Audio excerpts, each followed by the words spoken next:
تعد قصة نبي الله أيوب عليه السلام العنوان الأبرز في تاريخ البشرية للصبر وحسن الظن بالله.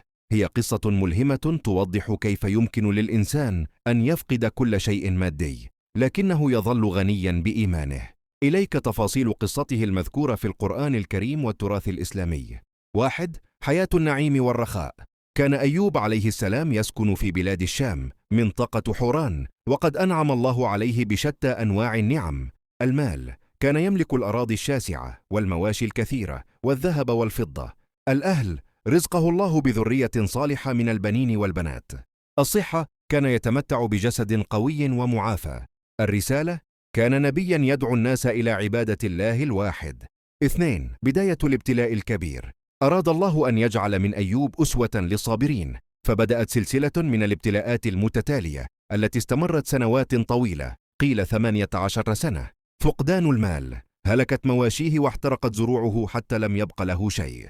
فقدان الأبناء، مات جميع أولاده في وقت قصير. فقدان الصحة، ابتلي بمرض شديد في جسده أقعده عن الحركة، ولم يبق منه عضو سليم إلا قلبه ولسانه اللذين كان يذكر الله بهما. 3. موقف الزوجة الوفية. تخلى الناس عن أيوب خوفا من العدوى أو تشاؤما من حاله، ولم يبق معه إلا زوجته الصابرة، كانت تخدمه وتعمل في بيوت الناس لتطعمه، حتى باعت ضفائر شعرها لتشتري له طعاما عندما ضاق بها الحال، وهي تضرب أروع الأمثال في الوفاء. 4. قمة الأدب في الدعاء.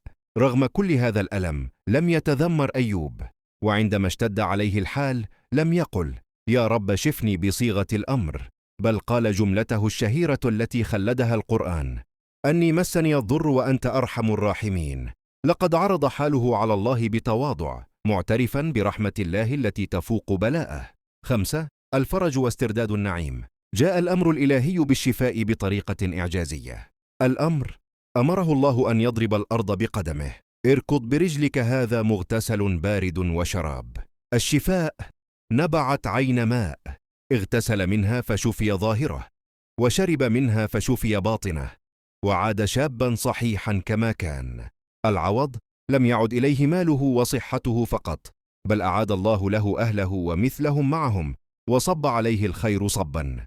الدروس المستفادة من القصة: البلاء ليس دليلا على غضب الله، بل هو اختبار لرفع الدرجات، فأشد الناس بلاء هم الأنبياء. الأدب مع الله. أيوب لم ينسب الضر لله تأدبا، بل قال مسني الضر، ولم يقل أنت أضررتني. عاقبة الصبر. الصبر دائما مفتاحه الفرج، والله لا يضيع أجر المحسنين. هل تود أن ألخص لك الآيات القرآنية التي وردت فيها قصة النبي أيوب، أم ننتقل لقصة نبي آخر؟